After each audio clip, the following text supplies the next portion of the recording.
Welcome back to the LA Rams franchise on Madden 24, guys, and we have finally reached the end of the regular season. I don't even know what to think about this season, man. We finished 5-12. Some good notes from the squad this year, some really bad notes. In today's video, we'll go over the season, take a look at the stats, take a look back at the schedule, and then it's time to start looking ahead. We've got free agency, we've got player resigning. We got free agency, and we've got the NFL draft, trades possibly. A lot to get into here at the end of season one. Let's get into it. So as I mentioned, we finished 5-12 on the season. We started the regular season off with a big win over the Seahawks, 36-29. And then we went home and took on the Niners and got drugged by 17. Week one, I was hyped. I was like, man, this team is different. We're not going to have to worry about it. We've got some good players, man. Stafford, 377 through the air, 2 touchdowns. Cam Akers, 108 and a touchdown. Cooper Kupp went crazy, 10 catches, 217.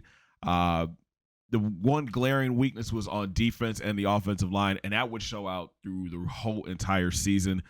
This Niners game, like I mentioned, we lost by 17. Stafford threw for 416 and 2 touchdowns. But we gave up 216 yards and 2 scores to McCaffrey on the ground. Totally unacceptable, even though he's a great back. Cooper Kupp, again, crazy numbers, 7 grabs, 189. Debo went over 100 yards. But then we gave up 96 yards and 2 touchdowns to the third-string wide receiver, which is Juwan Jennings. Week 3, it was a shootout on Monday Night Football versus the Bengals. 66-56 was the final. A lot of yards given up, man. We gave up almost 800 yards to Joe Burrow and the boys. While we got 607, Stafford threw for 426, but we allowed Joe Burrow to throw for 631 yards and 8 touchdowns. That's insane. Those are for real video game type numbers. Cam Akers went for 163 on the ground. But these wide receiver numbers, I can't wrap my head around it. T. Higgins, 11 for 213 and 2 scores. Cooper Kupp, 8 for 181 and 2 scores. Van Jefferson, 3 for 152 and 2 scores. Tyler Boyd, 10 catches, 150 and 2 scores. And then Jamar Chase, 7 grabs, 135 and 3 scores. You guys seeing a trend here? But we were able to bounce back as we took on the Colts, getting the win 26-23. But then the Eagles came to town, and they beat us down bad, 49-20. But we were able to get back-to-back wins over the Cardinals and the Steelers. Big game against the Steelers, putting up 52 points. This was Stafford's.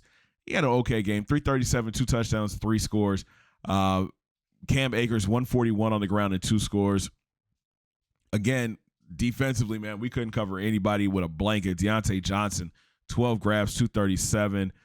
Puka, this was his coming out party, 4 catches, 109 yards. But Pat Freiermuth at tight end, 7 grabs, 104 and a touchdown. I think this was a defensive game for us. Trey Tomlinson, he had a punt return for a touchdown. I mean, this was one of our best games, putting up 52 points. But then the losing just started. We lost to the Cowboys, giving up 58 points there. We lost a tough one to the Packers, 28-27. Thankfully, our bye week came in week 10, but then we turned around and lost to the Seahawks by 3 points. Our last win was against the Cardinals. 48-38 was the final, and then we lost every game after that. And they were close games. Let's keep it real. We had close games here, except for this Ravens game. Anytime you play Baltimore on Madden, it's just unfair. But we tried to keep them close, especially the last 4 games of the season. We just could not finish the job. As we take a look at the stats on the season, Matthew Stafford, 4,631 yards, 23 touchdowns, 10 interceptions. He got hurt towards the middle of the season, and we decided not to start him the rest of the way. We were already out of contention. So Stetson Bennett got a lot of playing time towards the end of the year. He finished with almost 1,700 yards, 6 touchdowns, 5 interceptions. Going forward, Stafford's going into his 15th season in the league. I don't know how much longer he's going to be around. Our plan is to seek a trade, maybe. I don't think it's Stetson Bennett's team. I don't think he's ready. He still needs a lot of grooming. He has some great plays, has some good throws, but at the same time, he just made some really bad plays for us this year. On the ground, Cam Akers finished with 242 carries, 1,357 yards, 17 touchdowns. He was the workhorse for us on the offensive side of the ball. Zach Evans, pretty solid, 296, 3 scores. I was a fan of Kyron Williams, 136 yards, 3 touchdowns. Even though the numbers were lower, I felt like he was a better back than what Evans was. Bennett out of the backfield, 113 yards and 4 scores. Stafford even had a rushing touchdown. Out wide, Cooper Kupp putting up historic numbers, 124 grabs, 2,471 yards, and 12 touchdowns. Impressive numbers for a team that just lacked offensive cohesion. Van Jefferson goes over 1,000 yards, 64 grabs for 1,077, 6 scores for him. You had Cam Akers out of the backfield, 58 grabs, 470, and 2 scores. Tutu Atwell, 30 catches, 522, and 4 scores. Tyler Higbee, 30 catches, 425. Puka, 29 grabs, 541, and a touchdown. I would love to see him get a lot more touches going into season 2. In fact, in some way, I would love for him to be wide receiver number 2 on our depth chart. Zach Evans out of the backfield, 17 grabs, 193. Bryson Hopkins, 12 catches, 170 and a touchdown. Kyron out of the backfield, 11 catches, 195 and 2 scores. Ben Skoranek, 7 catches, 84 yards and a touchdown. And he had ESB with 335 and Davis Allen 1 for 23. I think we can all agree that the biggest glaring hole on this team was the offensive line. And these numbers back that up. Rob Havenstein, our right tackle, who is arguably our best offensive lineman, gave up 15 sacks this year. Joseph Noteboom, our left tackle, who signed a massive deal. He's due to make $20 million next year, gave up 13 sacks. The rookie Steve Avila gave up 9 sacks. Coleman Shelton, he gave up 6 sacks. Warren McClendon, who's a backup right tackle, gave up 6 sacks. Brian Allen gave up 2. A.J. Jackson gave up 2. And then Kevin Dotson, who saw some time, he gave up 0. So did Trayman Akram and Zachary Thomas. I think the first thing we need to do in free agency and through the draft is make offensive line a priority. I need a new left tackle. I need some guards. And I need a center. Even though Brian Allen had a solid season, I don't know if he's the answer at center for us. 76 run block, 70 pass block, not that great. But definitely left tackle and maybe even a new right tackle. Rob Havenstein giving up 15 sacks. That's not good. Defensively, John Johnson III led the team with 104 tackles. And you had Jordan Fuller with 91. Kobe Durant, 86. Travius Hodges Tomlinson got 79. Jason Taylor II with 79. Darion Kendrick, 78. And then Ernest Jones has 64. Our top tacklers is everybody in our secondary. Unacceptable. We've got to find a way for our front 7 to make some plays. Ernest Jones, I'm excited for him going into next year. I think that last game against the 49ers, I got to really see the kind of player that he can be. He's not the fastest middle linebacker, but he makes plays. He had, I think, 10 tackles in all. He was behind the line making plays. I'm going to find a way next season to get him on the field a lot more. Kobe Durant, breakout season. I think he's going to be a really good corner for us moving forward. 94 speed, 74 man, 74 zone. I'm excited to have him back, and it's only going to be his second season. Aaron Donald finished with 55 tackles. Byron Young with 43. You had Quentin Lake with 33. Christian Roseboom with 31. Russ Yeast with 29. Jake Hummel with 29. Bobby Brown III got 23. So did Kobe Turner. Michael Hecht, he got 22. Nick Hampton with 22. Witherspoon had 22 as well. Jolly with 15. Mathis with 14. And Murchison with 12. I think part of it too is we're running a 3-4 defense. I'm thinking about making a switch to a 4-3 for this team. We've got a lot of big fellas, a lot of big guys playing defensive line. I think they'll be better suited as like a 4-3 defensive tackle. We can kick Aaron Donald inside, have him play like a 3 technique, like a Warren Sapp kind of a player. And then like Kobe Turner could be a nose guard for us, or even Bobby Brown III could be a nose guard for us. Sack department, You already know Aaron Donald's a monster, 17 and a half sacks. We were this close to trade him at the trade deadline. I think we've got to allow him to retire as a Ram. He has 2 years left on his deal. Definitely want to keep him around for a little bit longer. Byron Young with 6.5 sacks. Good start for the rookie. I'm excited to see what he can do in year 2. Same for Kobe Turner. He had 6.5 sacks. Hecht with 3.5. Hampton with 3. Mathis 2.5. Durant had 2. Ernest Jones 1.5. Murchison with 1.5. Then you had Roseboom, Kendrick, Jason Taylor second, each with 1, and Brown had a half a sack. Like I mentioned, Kobe Durant, really good season, man. 3 interceptions. Jordan Fuller had 3 as well. Tomlinson with 2. Aaron Donald even got a pick. Shout out to Aaron picking off a screen pass towards the end of the season. Ernest Jones, Kendrick, Taylor, Johnson, Witherspoon, and Jolly each with an interception. We've got a few forced fumbles, only 2. Wow, we only had 2 forced fumbles all year. Aaron Donald, Byron Young, no recoveries. Couple of one defensive touchdown. Wow, only 1 defensive touchdown from Tomlinson. That's crazy. Jolly had 2 blocks. Tomlinson had a block as well. Kicking game, we picked up Brett Meyer. I want to say a couple weeks into the season, finished 37-38. Perfect from the extra points. Not bad. Ethan Evans got a lot of work. He got a lot of work this year. 77 punts, 3,518 yards, 14 of which were inside the 20. 9 were touchbacks.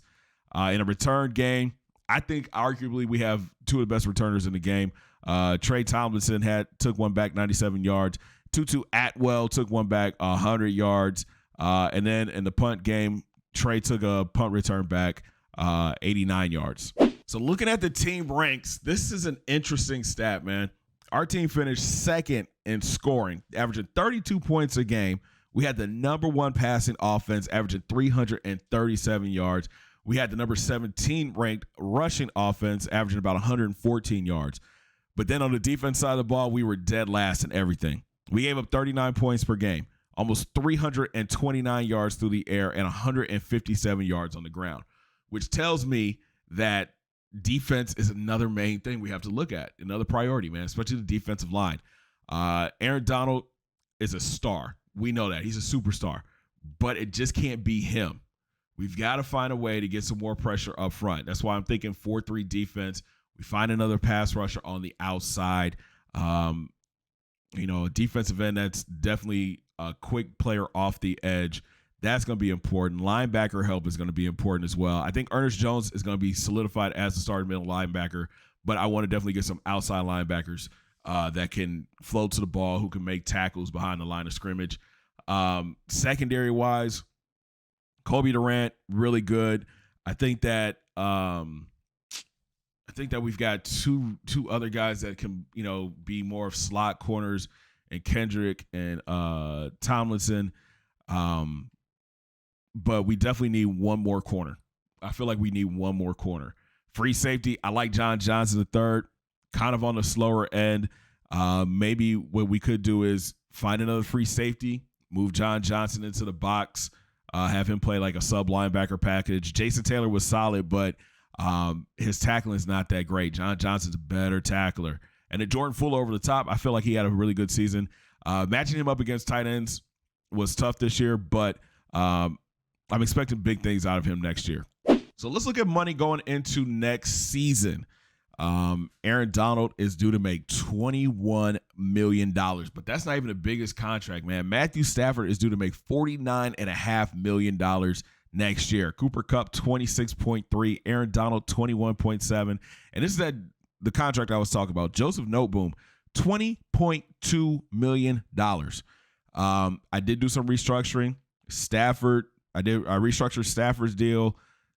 I think I did Noteboom's deal as well.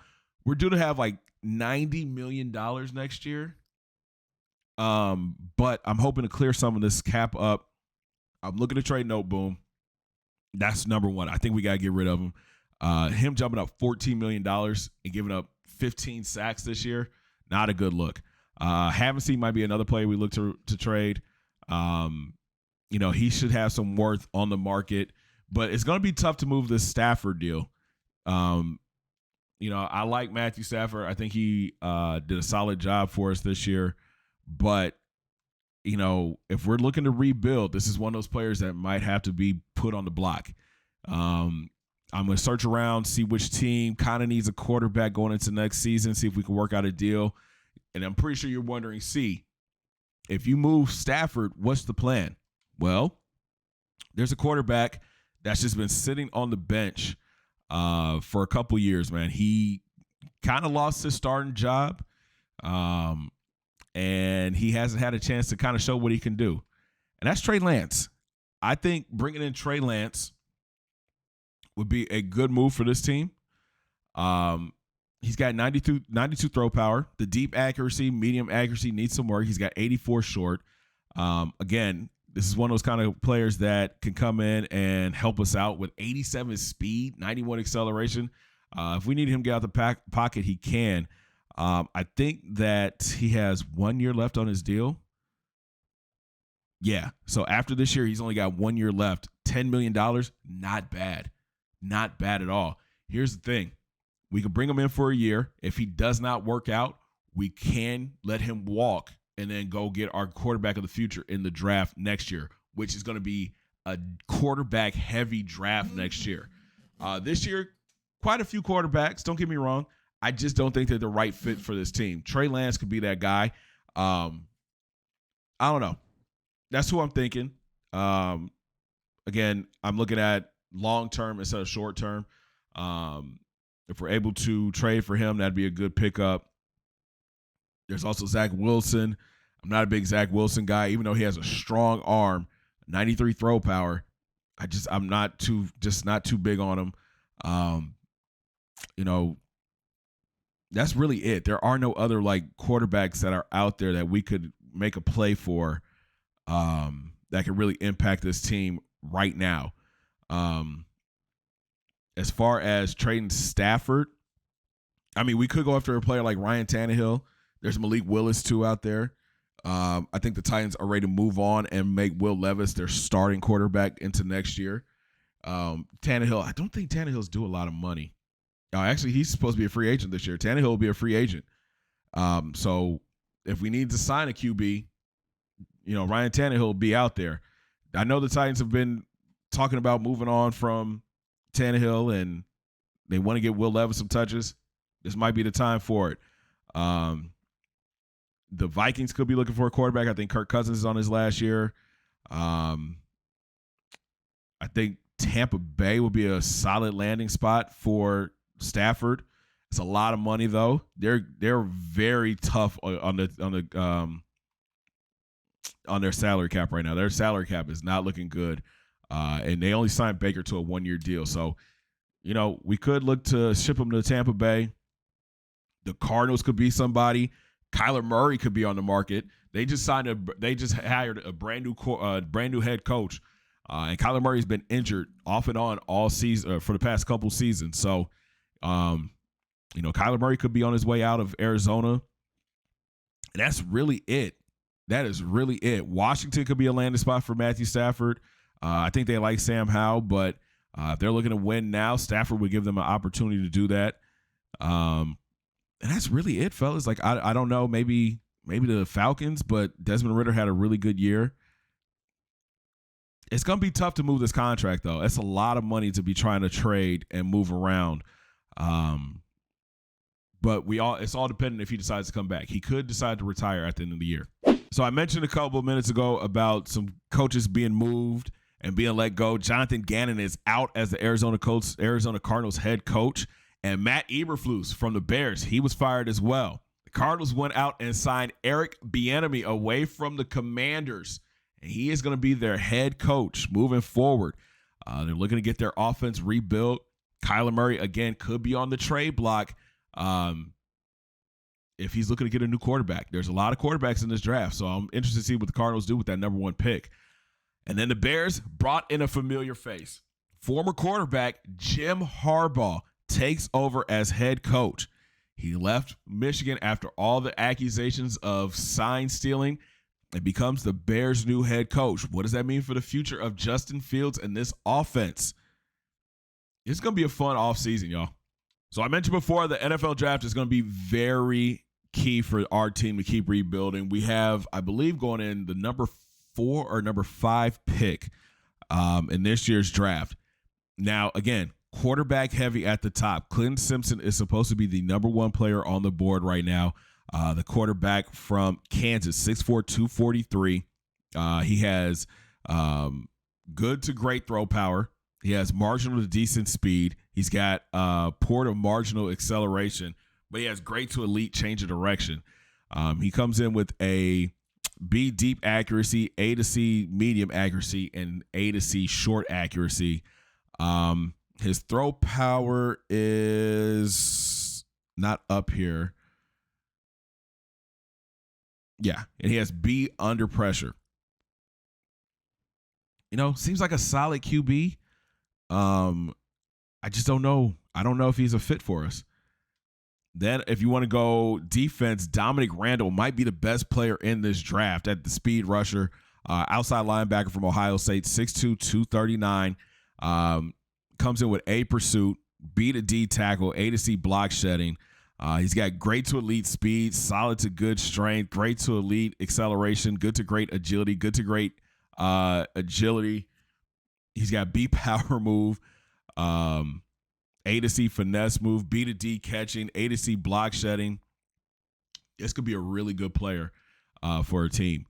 Then you got Brett Harrell, the other quarterback from Baylor, 6'4", 222. Now, this is the guy I like. He's got A deep, B medium, B short, A under pressure. He's got great to elite throw power. He's got great to elite strength, great to elite speed, great to elite agility. Like I mentioned, A deep, B medium, B short, A under pressure, A break sack. This guy could be a star. If we're able to, if he falls down to 4, we're gonna have a tough decision to make on a player. Now, the guy I've been looking at, and I think we've all had circled on our board since we saw the first class, Corey Hutchinson at left tackle from Tennessee. A awareness, A impact block, B pass block, A run block. He's got great to elite strength, good to great speed, good to great jumping, great to elite change of direction, great to elite agility, great to elite acceleration. I mean, an all-around really good left tackle.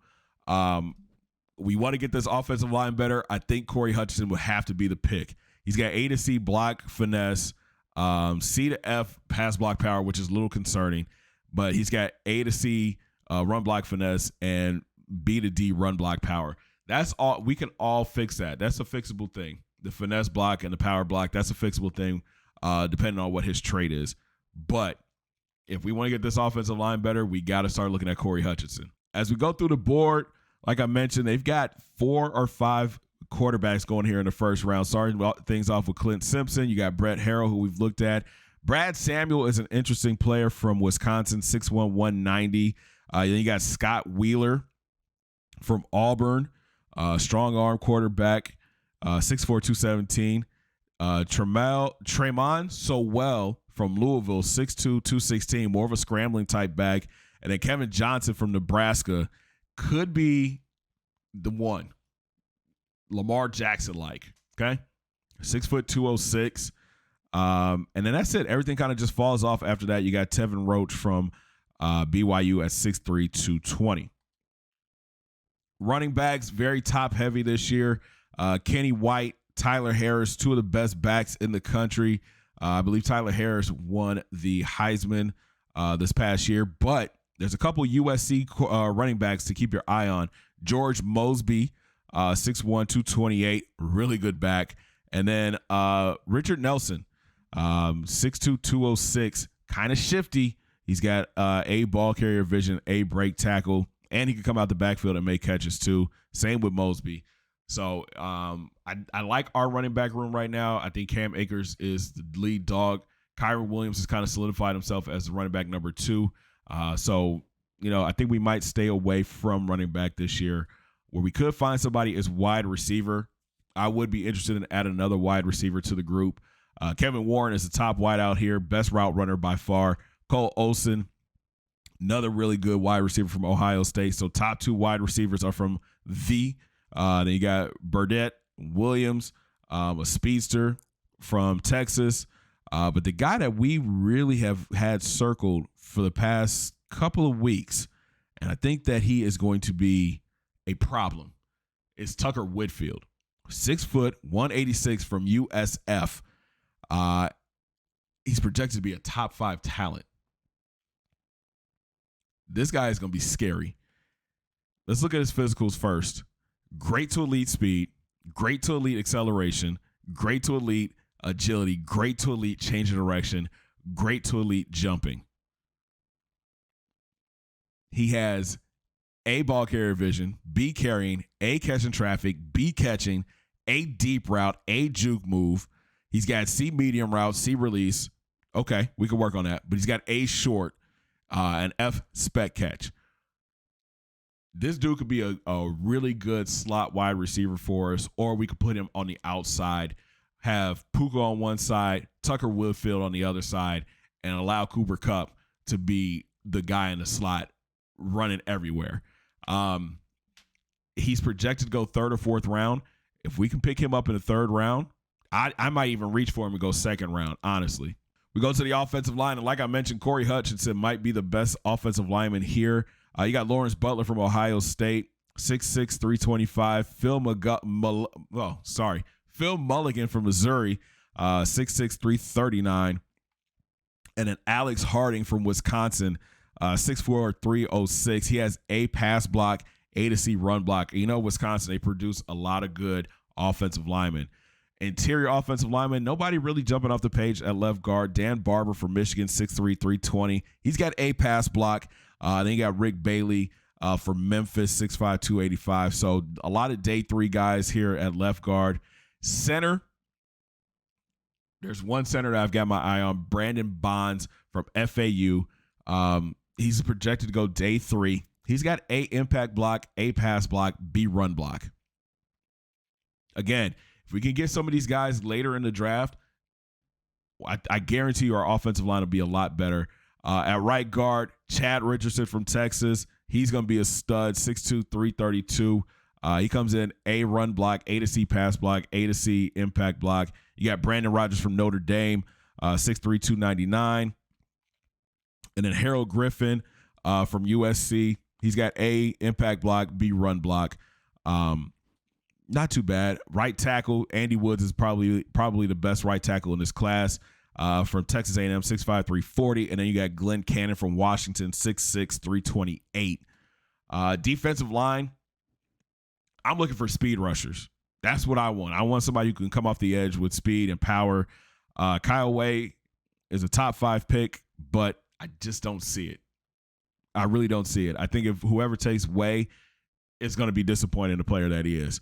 I think the best player at left end right now is Jonathan Vincent. He's got A, power move, A, tackle. Another guy to keep an eye on is, I think there was one more over here, right? No, I think that's the best one. Seth Joyner's not going to be a bad player. He's got B, finesse move. Ty Swain from Boise State, he's got B, finesse. But I think Vincent might be the best rusher on the left side. Again, he's a fit for our defense. We could look to get him. He's projected to go 1st or 2nd round. At right end, a lot more speed over here. Otis Lawton, he has A, finesse move, and B, tackle. He should be a top 5 pick, in my opinion. But I think that we liked Frank Hammond from Wisconsin. 6', 250, power rusher. He's got A, power move, A, tackle, but his block shed is kind of trash, though. A day 3 project. Could add him to the team just to add a little bit more depth. The block shedding is a little bit concerning. But again, the pass rushers aren't that great this year. D tackle, I think we're okay. We've got Aaron Donald. As we look at the outside linebacker room, Cooper Lampman, I got that out, from Oklahoma. He might be a stud, y'all. A, block shed. He's got A to C pursuit, A to C tackle. He's more of a rusher. I think we can move him down to defensive end if we really wanted to. He's projected to go 1st round. Tyree Rudolph from Nevada, another solid player. We kind of like Del Henry from Washington, 6', 250. He's got A, zone coverage and A, tackle. Again, we're looking to rebuild that outside linebacker room. Del Henry could be a really good player for us. If we go to the other side, we talked about Dominic Randall already from Ohio State. Here's another one, Michael Dixon from Michigan. A pursuit, B zone coverage, B block shedding. Really good player. And then you've got Kai Williams from Oregon, 6 foot 220. He's got A pursuit and A zone coverage. Things get real interesting in the cornerback room. I think that we need to look to get one of these corners if we actually look to trade up. Bobby Yancey, the best corner on the board right now from North Dakota State. He's 6 foot 191. He's got A zone, B press, C man, C catch. On the board, number one, but I think for us, the number one corner is Kevin Hopkins from Louisville, 6'4", 182. He comes in with A catch, B man, B press, B zone coverage. That dude's going to be a stud, and he's 6'4". Or you could look at TJ Bass, who's got C catch, B man coverage, B press, and B zone coverage. You also have Ciante Branch from Kansas, 6'2", 185. He's got A zone and B press. And I think there was one more that we like, Maurice Tillman from UCLA. He's 6'2", 191. B catch, A man coverage, B press. B catch, A man coverage, B press, B zone. So we've got options here at corner. I think Kevin Hopkins and Maurice Tillman are must-gets if we're looking to go corner at any part of this draft. As you go down the board, nobody else really jumps off the page. Maybe somebody like Jonathan Barnett later in the draft. He's got B catch, A press, and C zone. But after that, nobody really. You look at the free safety position, nobody really jumps off the page here at free safety. I think the best one is Clifton Gabriel from Georgia, 6'2", 209. He's got B-man coverage, B hit power, A to C tackle, B to D zone coverage. Strong safety, nobody really worth looking at. And that's it, man. I mean, again, the draft, I don't want to say it's a deep draft, but I feel like it's very top-heavy. There's a couple guys I feel like later in the rounds we might be able to find as a steal. But, you know, a lot's going to depend on the combine and what's going to be in free agency. A lot of teams are going to be strapped for cap. So there could be a lot of big name players who are going to be free agents. Now, if we're able to move this Matthew Stafford contract, we could spend some money here in free agency. But I think with this rebuild, it's going to be dependent on the draft a lot. All right, so let's take a look at the playoffs and how the season ended, man. You got Kansas City as the number one seed on the AFC side. Bengals finished 2. They're going to be taking on the Jets in wild card weekend. They finished 7th. The Jags are 3rd, taking on the Ravens, who finished 6th. And Buffalo, the 4 seed, taking on the Denver Broncos, who finished 5th. On the NFC side, no shock here. The Cowboys, the number 1 seed in the NFC. Then you got the Saints in at 2. They'll be taking on the Giants, who finished 7th. The Niners have a home game wild card weekend, taking on the Panthers, who finished 6th. Then you got the Vikings, who finished 4th, taking on the Eagles, who finished 5th. So a lot of good matchups here, man. Only one team from the NFC West made the playoffs. That's the Niners. They get the 3 seed. I'm predicting, because we play, I think Kansas City is going to make it. And I think if the Niners are healthy, the Niners are going to be a hard team to beat. So I'm thinking Kansas City, San Francisco here in the Super Bowl. Hey, yo, I was wrong. So let's look at the AFC side. The Jets upset the Bengals 10-7. Wow, talk about the defensive or offensive struggle. The Ravens run away with it, blowing out the Jaguars 31-7. And then the Broncos, I think that's an upset, beating the Bills 21-14. On the NFC side, the Giants shocked the Saints 28-14. The Panthers beat the Niners 17-10. Bryce Young, in his first season, leads his team to the divisional round. You got the Vikings upsetting last year's NFC champs, the Eagles, 23-20. So that sets up Chiefs, Jets, Broncos, Ravens, Cowboys, Giants, another NFC East matchup, And then Vikings, Panthers. Yo.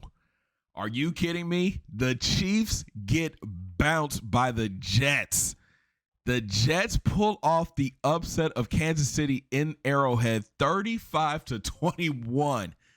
And the Broncos, wow, they beat the Ravens 27-21. So that sets up Denver Jets in the AFC Championship.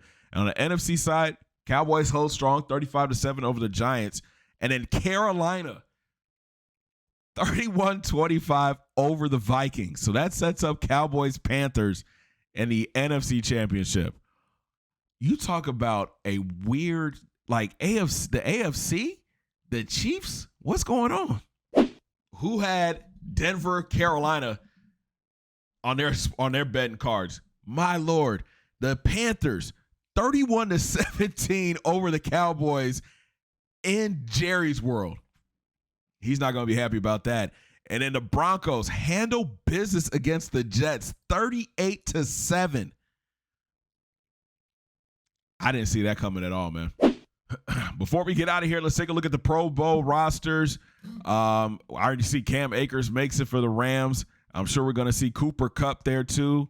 Who else? I'm sure we're not going to have anybody on the offensive line because they were just trash this year. Defensively, Aaron Donald is there.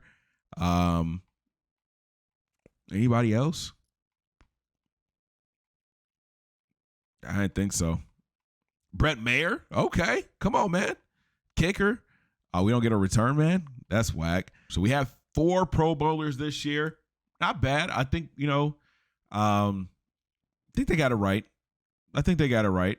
I would have probably put Tutu or Tomlinson back there for returners, but it's okay. We'll take our 4 Pro Bowlers and be happy. That's just something to build on for next season. All right, so that's going to do it for the look back at season 1. Now it's time to lock in and get ready for season 2. We've got free agency. We've got the draft. We've got some trades that need to be made. It's a lot about to happen here in the offseason. I'm excited for it. I hope you guys are too. So get ready, get locked in. Season 1 is a wrap. Now it's time to get ready for season 2, man. I hope you guys enjoyed this video. If you did, make sure you smash that thumbs up button. Subscribe if you're brand new. Don't forget to ring that bell, join the Noti Squad, and check out all those links down in my description. Follow your boy on Facebook, Twitter, and IG, and come through and join the Discord fam. And we'll talk from the offseason. Have a great day, guys. 2 fingers in the air. Peace. Big shout out to all the members that support this channel. If you would like to become a member, check out the link down below.